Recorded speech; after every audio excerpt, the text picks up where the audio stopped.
Well, hello everybody, and welcome to a brand new show, Wrestling News with myself and Thurlow.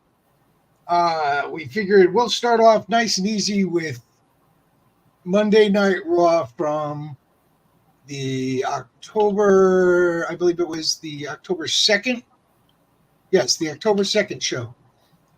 So why don't we jump right into that?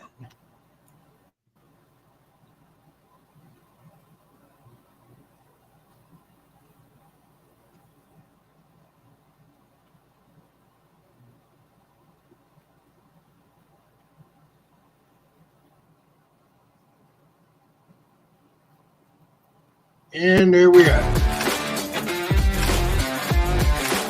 Thank you, thank you, thank you. And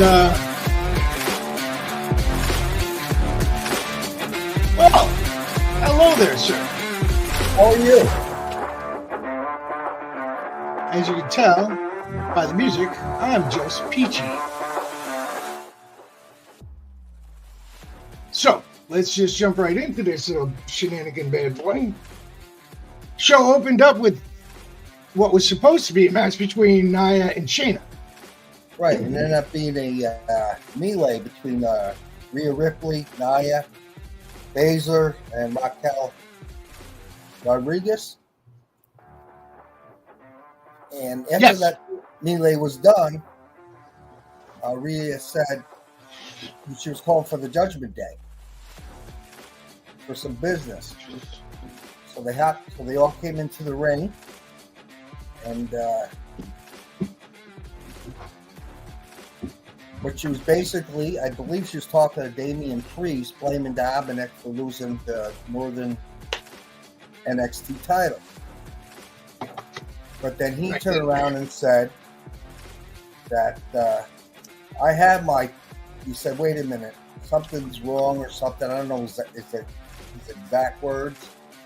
But anyways, he said, I have my titles. I have my Money in the Bank, his tag team title.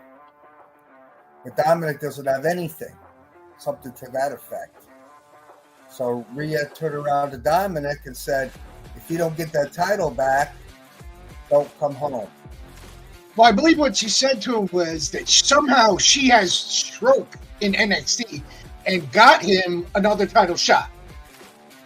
The question is, do you think they're going to maybe oust him some way or turn on him eventually? Dominic?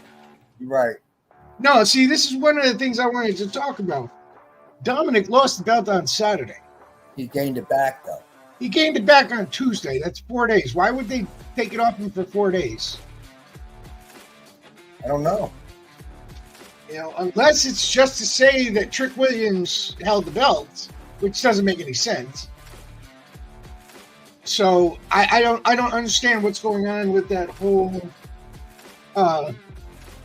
because Mustafa Ali was supposed to win the belt, but then they released him, and then they put Dragon Lee in, and then Trick Williams now won it but lost it again. I don't see where they're going. Their whole story. See, the thing is with factions, they're really lost. Like right now, the storyline with the Bloodline is so confusing, convoluted, and it's just lost.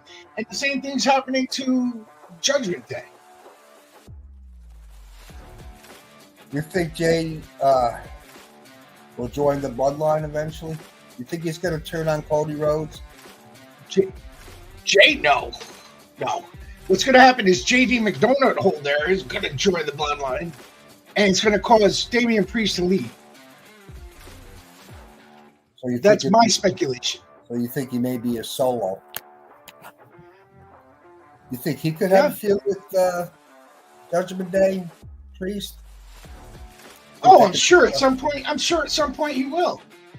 Because I think what's going to happen is JD McDonough is going to, interfering to make himself look good to the Judgment Day, and it's going to piss off Damian Priest to the point where, at one point he's just going to say, you know what, screw it, I'm done with all this crap. Just keep who you want to keep. I'm done. I'm taking a walk. which would be a shame because he was the original first member of the Judgment Day. It was Edge and him, and then Rhea Ripley joined, and then Finn Balor. Right, then Dominic last. Right. But I think that Damian Priest is going to leave the group. Now, she told him, if you don't win the title, don't come home. And he won the title. But it took a lot of help. Damian Priest, Finn Balor, Rhea Ripley, and JD McDonough all interfering to make it sure he won. What got me was when Jay came out, right after she gave him the ultimatum. Jay came out to the ring, and he spent most of his time flirting with Rhea Ripley, telling her how great she was, and she's the tribal chief of Raw, and this and that. And I don't know if she's trying to drive a wedge between Dominic and Rhea, where Dominic doesn't trust her, or what's going on. Because the stories are so convoluted right now. It almost seems like that Jay Uso's hinting to go towards a bloodline. No, he already canceled that. Cody was the one who brought him in. He's not going to go back on Cody now because he had left wrestling altogether. So he's not going to turn his back on Cody when Cody was the only one who gave him a shot. He is not going to join. He's not going to join another family, another faction, another bloodline, so to speak.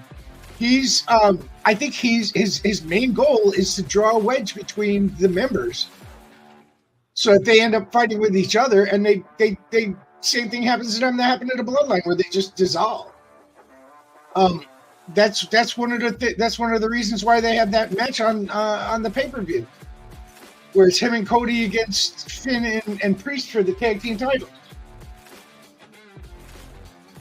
You know, I honestly feel that this whole transition from him being a heel in the bloodline to slowly coming around and then leaving and then coming back as a face, he has much more work to do as a face before they can even think about bringing him back to the heel side.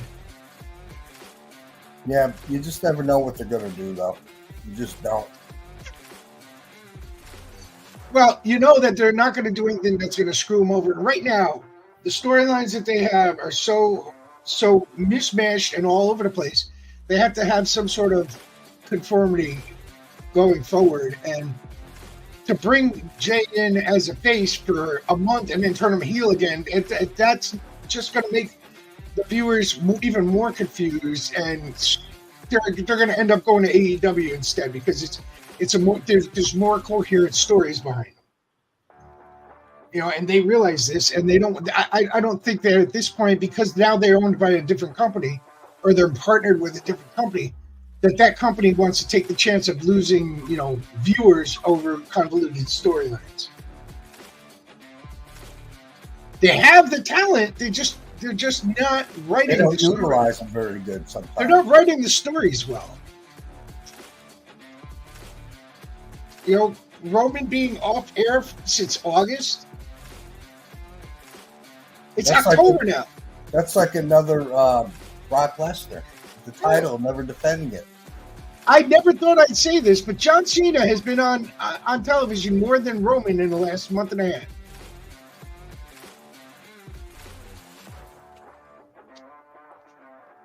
John Cena. Yeah. When's the last time he defended the title? With Cody Rhodes, right? Was that SummerSlam? No, he defended the title.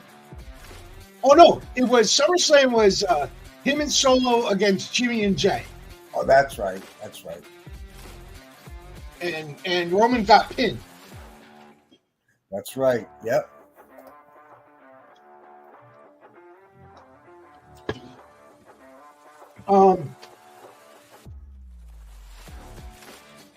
So Jay comes in and he fights with Dom and JD McDonut hole. Cody comes in and makes the save. And just as Damian Priest is about to get in the ring, start more havoc, Adam Pearce comes out and says, "You guys have been causing too much problems on the show. So I'm going to make this official. You guys are going to have a match at Fastlane. Cody and Jay against Finn and Damian, and it's going to be for both the tag team titles. So they're not splitting up the titles just yet. But they have to at some point."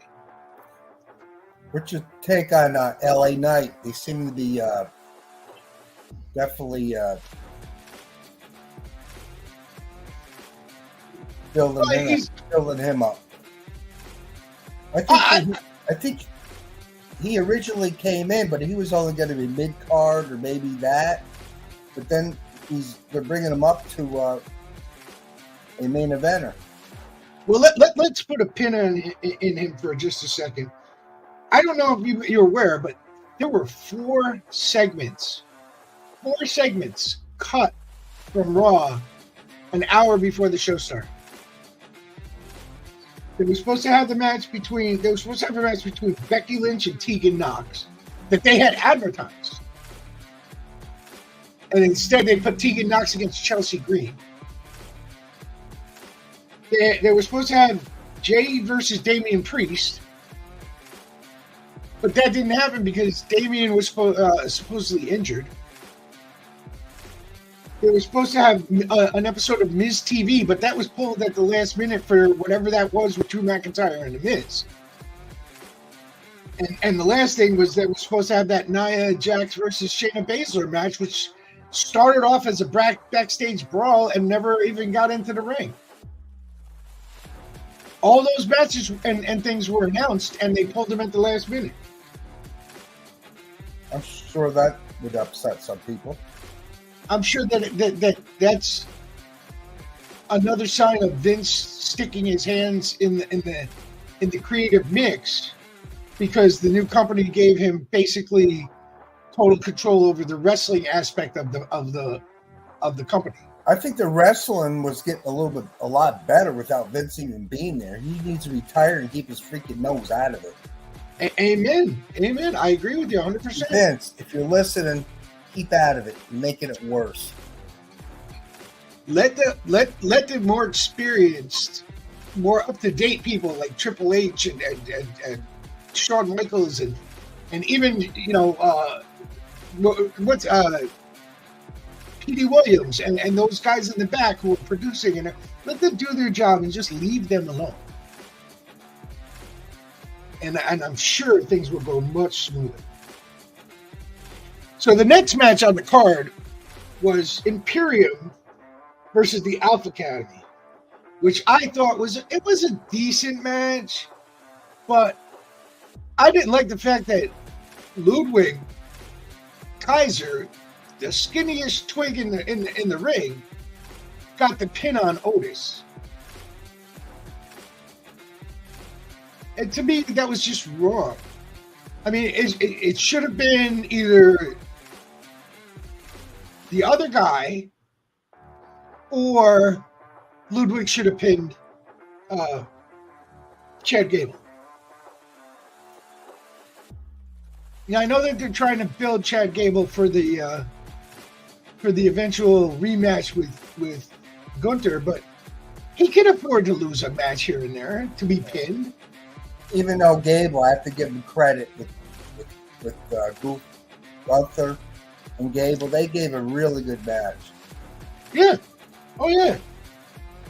Then for some reason they put in a filler match, which was Bronson Reed against Cedric Alexander. It wasn't a totally bad match. It was just didn't make sense. I already knew who was going to win that before it even started. It just didn't make sense. I mean, they never had a feud. There wasn't anything to trigger this match. And up until a few weeks ago, Shelton Benjamin and Cedric Alexander were a tag team. Then they released Shelton Benjamin, and they put Cedric Alexander in with Big Bronson Reed. Why? Why? What was the purpose of that match?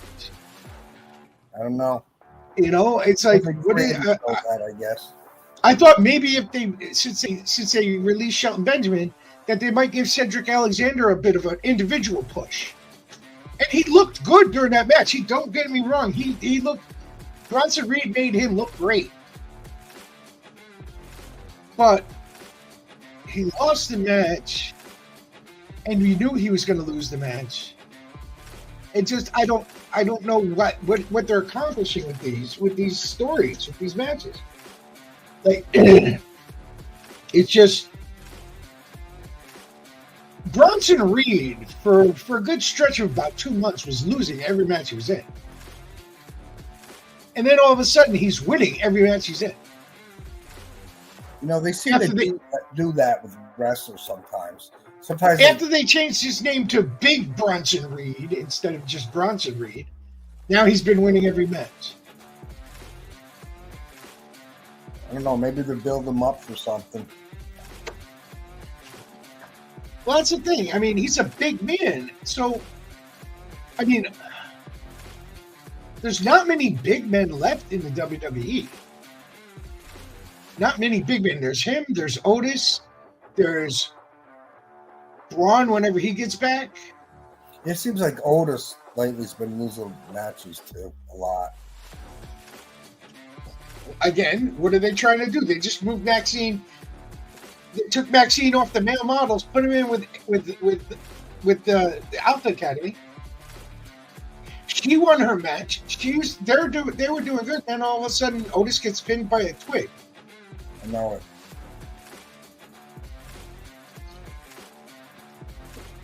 I think personally, I think they need to take away the worm from Otis, or the caterpillar, or whatever you want to call it. Make him a bit more serious and have him run through people. He's big enough to do it.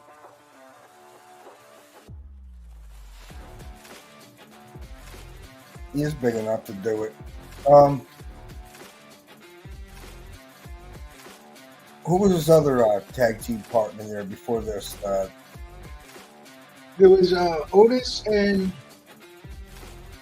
Heavy Machinery. Yeah, Heavy Machinery. It was Tucker. Yeah. Otis and Tucker. They did pretty good when they were together, but they got rid of Tucker and put him in with Gable. Maybe to give him more experience or something. I don't know. It was, but it kind of didn't work out. It's not working out. I won't say it didn't work out. I'll say right now it's not making sense.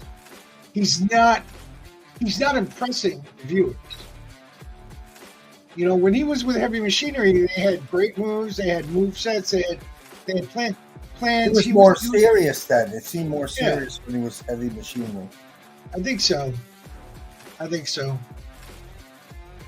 And then, well, after that match was over, they attacked after the Otis thing. They attacked Otis, and then, of course, Chad Gable came in for the save. But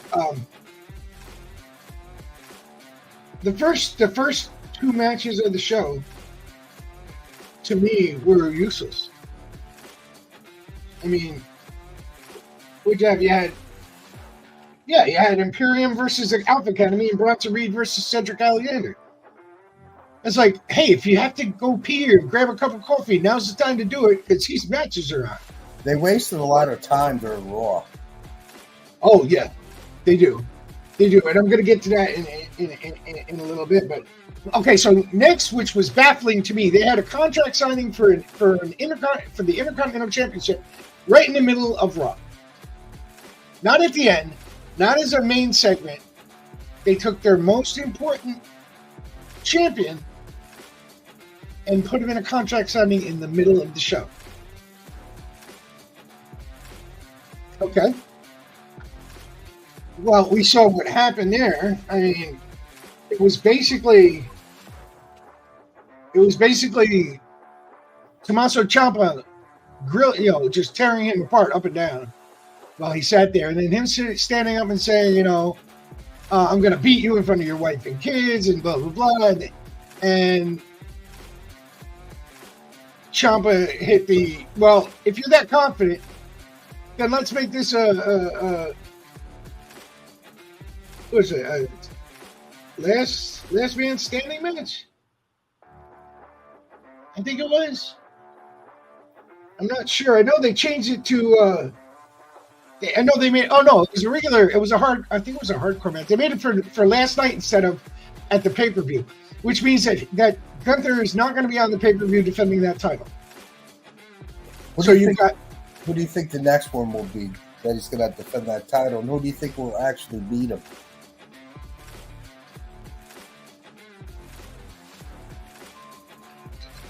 Has to be somebody they're pushing hard. Can I get back to you on that in a little bit? I never expected that question. That's good. I'll have to think about that.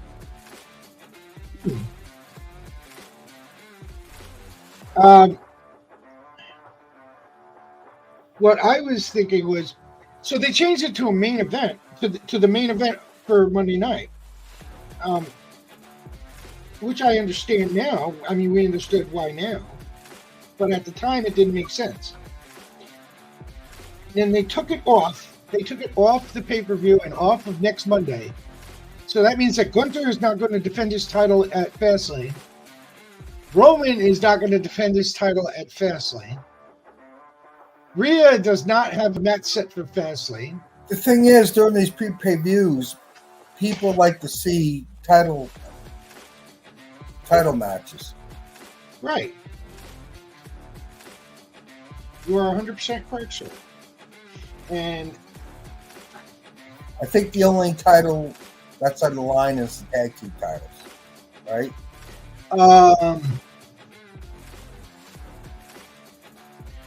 Trying to think who has the U.S. title. Someone on SmackDown, I know that. See, that's how unimportant those titles are. That's because they never defend them, so we forget who has it. Who the hell has that?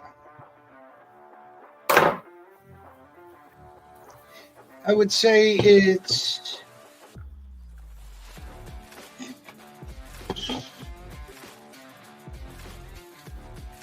no idea. No idea. I wanted to say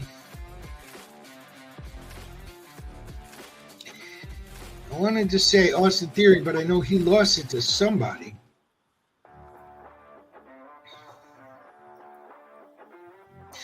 But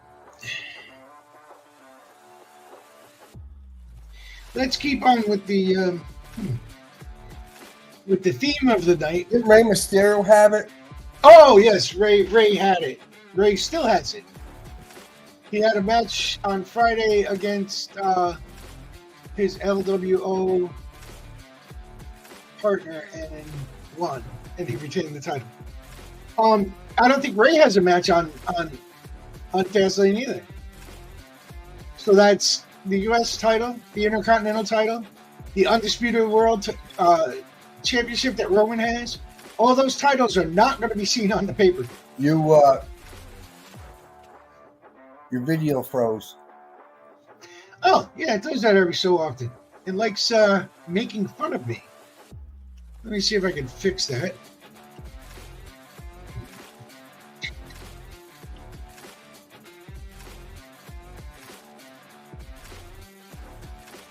There you go. So, in keeping with the... so all those titles are not going to be on Fastlane. It's just going to be... I think the only titles are tag team titles and Seth's title so far. I don't think EO has a match with anyone. And I don't think that Rhea has one lined up yet. Unless one of them is going to take on Nia Jax. Yeah, but I don't see that. I know that they're supposed to have a fatal four-way. I think Friday. Are they building up Nia Jax? Before, she would lose every freaking match. It seems like. Well, now she comes in. like being very Okay. destructive of every woman. This is my opinion and my opinion only, but I think Nia Jax is still dangerous to work with. Well, I believe she really did hurt Ripley's ribs. Oh, she did. Because she didn't hold on to the rope or something the way she should, so she came Right. down her full body weight. Correct. So I still think she's dangerous and she shouldn't be given a main event slot yet. Got to stop hurting people because that's not the first time. Oh, hell no. People are going to refuse to work with her. Or they're going to hurt her on purpose. And now, keeping with Monday night's theme of matches that make no sense whatsoever, you had Xavier Woods defeated Ivar. Why he was fighting Ivar, I have no idea. And then after Woods beat him, then he destroyed the New Day altogether. He took out Woods. He took out Kofi. And then he did a flying moonsault. I'm like, how did he lose? If he could beat these two guys up face to face, how did Woods beat it? That doesn't make sense. You're negating the outcome of the match by having that happen. I mean, I could see him attacking Woods, and maybe Kofi runs in and he gives him a clothesline and runs away or something. Where Ivar runs away and leaves Kofi to. But to have him destroy both of them, one of the greatest tag teams in the history of tag teams, and he gave them both a big splash at the same time. Yeah. It just didn't make any sense. Didn't make any. Again, they're all over the map with their creativity. So then we had the Seth promo where he was in the ring with Michael Cole, and Cole asked him, your back is basically fucked. Why are you doing this? And he gave him this big long reason, and then Shinsuke came up on the screen and told him he accepted his challenge for Fastlane, and it's going to be a last man standing match. But he attacked him. And, well, Seth agreed to it. Once Seth agreed to it, as he's talking up on the screen, he sneaks up behind Seth and attacks him and basically beat the shit out of his back with a steel chair. And then he stood over him with the title, which tells me that even though he's going to get close, he's not going to take out Seth on Saturday. He's destroyed Seth every chance he's gotten, which tells me that, and that's leading up to the pay-per-view, to make Seth's win seem even more dramatic at the end. I can't see Seth losing the title right at the moment. Yeah. Not that particular match. So then they had a weird backstage thing with Becky and Tegan Knox, where they were talking, and Becky said, I want to see what you can do. Show me what you can do, and I want to give you a shot. And then she walked away, and Natalya kind of walked up. And I don't know. She gave her respect or didn't give her respect, or because Tegan Knox beat the crap out of beat Natalya last week in a match. So all of a sudden, after getting beat by Tegan Knox, she's Tegan Knox's friend. So Knox has a match with Chelsea Green, and Piper Niven was about to interrupt when Natalya comes running out from the back and does nothing but look at her. It's not like she attacked her, pushed her away, anything. She just ran up as fast as she could, stopped at the stairs, and looked at her. and Piper Niven backed off a little bit, and Tegan Knox got the win. And then afterwards, Natalya got in the ring and raised her hand, and I'm looking. I told my son, I was like, just watch. She's gonna turn and clothesline her in any second, because it just looked, huh? And she didn't. No, she didn't.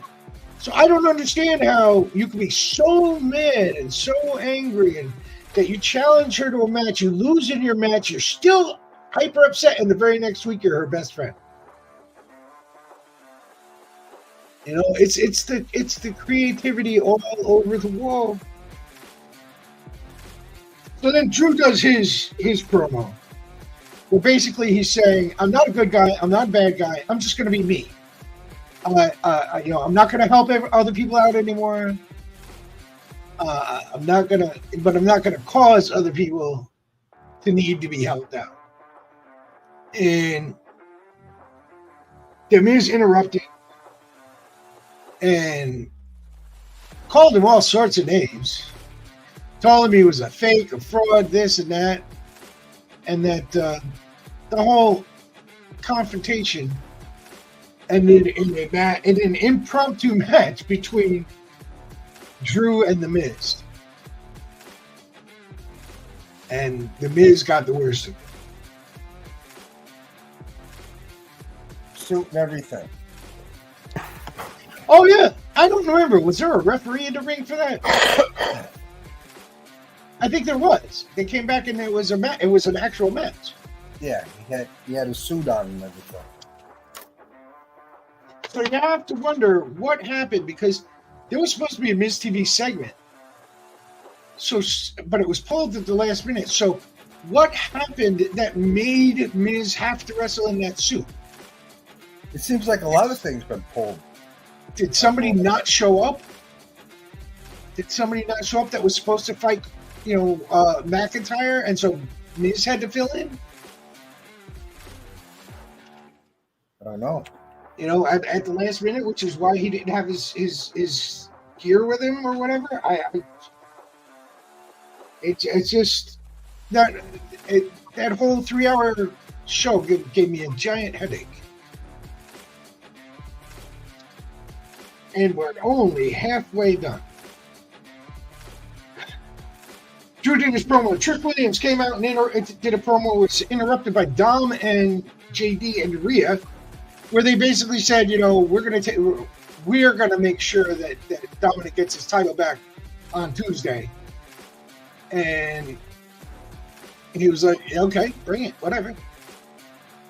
Now, he made the mistake of, on that Tuesday night, his former partner and world champion, Carmelo Hayes, offered to go out to ringside with him to make sure everything was good. And he's like, nope, I got to do this on my own. And on his very first title defense, solo, he lost the title.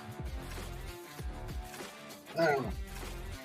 Then Cody did a quick promo saying that he's going to follow SmackDown to Judgment Day to SmackDown on Friday for some unknown reason. He froze again. People love it when I freeze. You know why? Because they get to see the Hall of Justice. Woohoo! But in the meantime, we will fix that issue, that evil issue. But Cody's going to follow the Judgment Day to SmackDown. Why they're going to SmackDown, I'm not sure. I think they have some sort of weird thing going on with Solo Sikoa. So, hold on. So they're going to SmackDown, and Cody's going to SmackDown. Why? Maybe because the SmackDown's not doing that well, and they want to put some other talent over it. On that end. I suppose it's possible.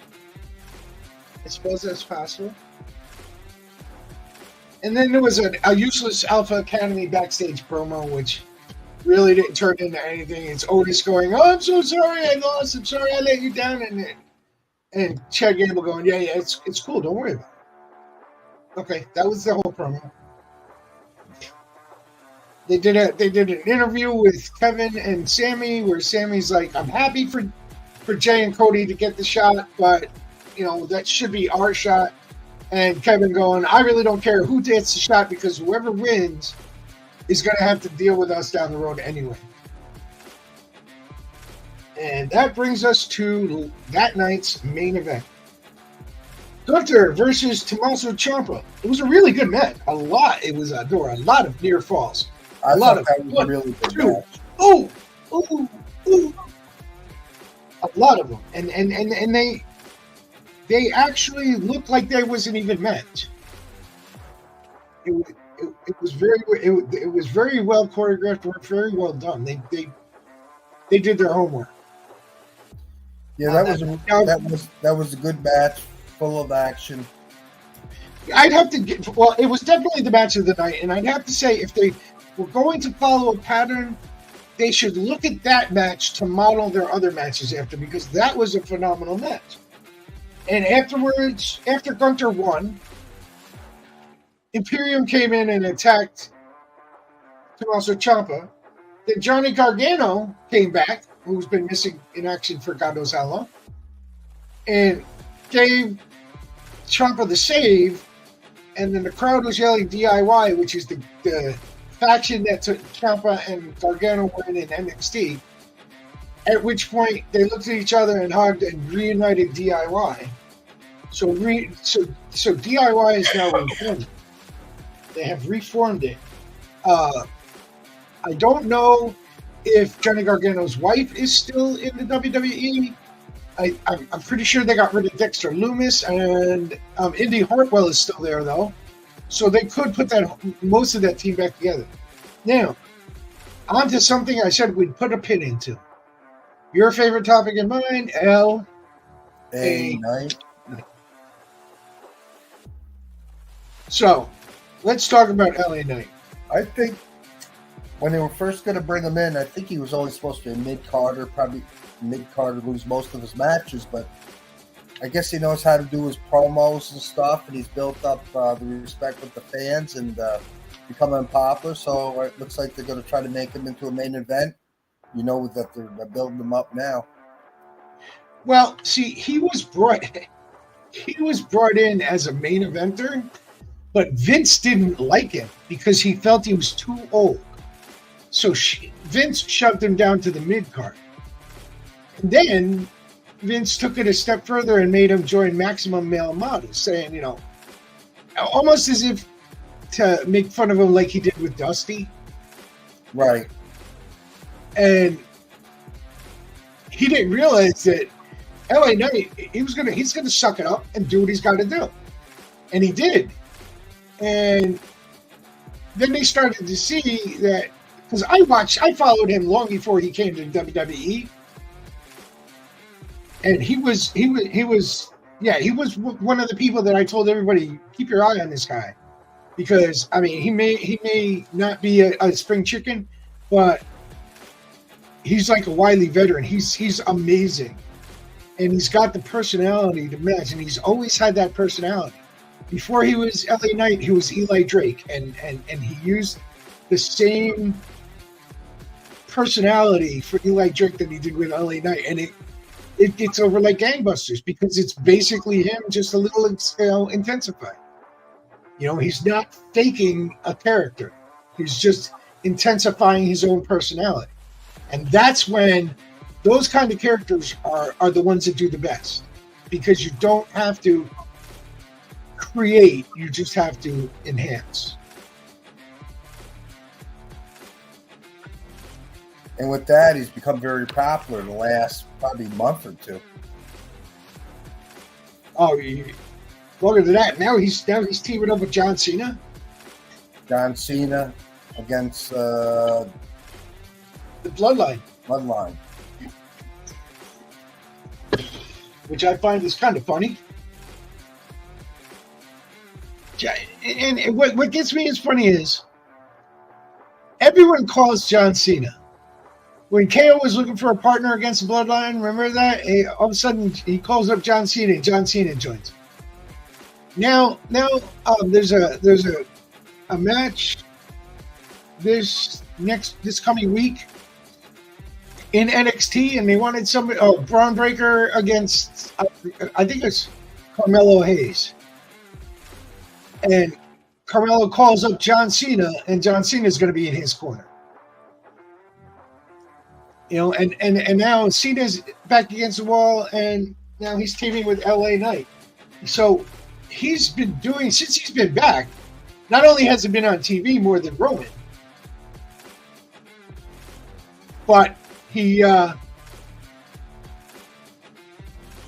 only has he been on TV more than Roman, but he's been in tagging, not only tagging, but teaming and working with a lot of different people.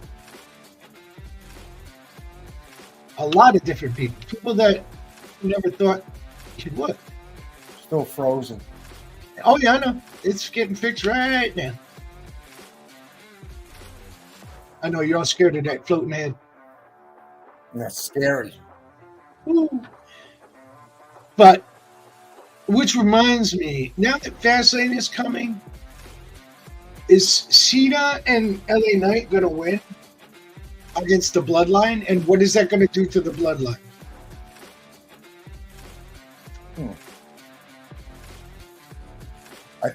I would think because they're build up LA Knight, he may get the pinfall. Question is, what will that do to the Bloodline? That's got to bring Roman back at some point to ride down on these guys. They seem to be breaking up the Bloodline anyways. Oh, they should. They should. They just have to do it the right way. And fantasy booking wise, we could have Roman face Cody at the Royal Rumble. Cody beats Roman. Roman goes off the deep end, starts losing his mind. At one point, he either attacks Alpha and Seeker or he attacks Rikishi. And in doing that, that brings The Rock back and makes them fight at WrestleMania 40. That'll work. And I just pulled that out of my ass. I don't understand why these writers have such a hard time. Maybe you should apply for a job. Be honest with you. To WWE. Be honest with you, one of my relatives was offered that job, writing for the WWE. And he turned it down. And I don't blame him. It just seems very chaotic over there. Well, they have more than one writer, I'm sure. And I wonder if they ever talk to the wrestlers to get some ideas, because or they just say, they do have some talks with the wrestlers, because at some point, wrestlers have said, "Yeah, my character would never do that." Although I don't know how much input they have. Like, for instance, Roman, when they made him do that suffering succotash line, said, or Dean Ambrose, when they had him, saying that he was a germaphobe and everybody smelled so bad he had to wear a gas mask. And he said, "That's not me, that's a joke." And they went, "Yeah, just do it anyway." I think that's one of the reasons why Dean Ambrose left. He got tired of that nonsense. It's a total possibility. But that brought this week's Raw to a close. And I'd have to say, on a scale of 1 to 10, I'd have to give it a 2.5 maybe. Well, I'd give it a 4, only because of the Intercontinental match. That's funny. That's what got him to the 0.5. because everything else was just a mess. So I'll give him a 4. That makes sense to me. So, but if it wasn't for that match, it'd probably be more like a 2. Yeah, I agree with I agree with you. I agree with you. Just let me fix this real quick because everyone loves real quick fixes. Alrighty, and now, well, I'm going to be closing off this show, and we will be fine-tuning the show in the weeks to come. In the meantime, look for a weekly broadcast of wrestling and wrestling news. This was Raw with some interesting news thrown in there.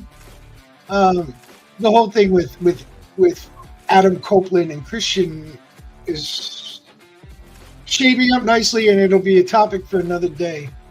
We've gone extra long. This is an extra large introductory episode. And with that, I'd like to say thank you to everybody. Again, thank you, sir. And have a good night.